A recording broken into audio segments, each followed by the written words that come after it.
తనపై హైదరాబాద్ పోలీసులు అక్రమంగా కేసులు బనాయిస్తున్నారని ఆరోపిస్తూ గోషామహల్ ఎమ్మెల్యే రాజా సింగ్ రాష్ట్ర డీజీపీకి లేఖ రాశారు.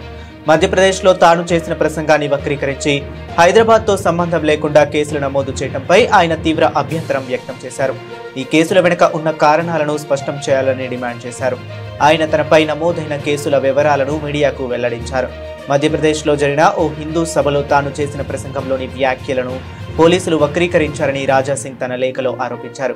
హైదరాబాద్ నగర పరిధికి సంబంధం లేని విషయంపై ఇక్కడ ఎలా కేసు నమోదు చేస్తారని ఆయన పోలీసులను సూటిగా ప్రశ్నించారు.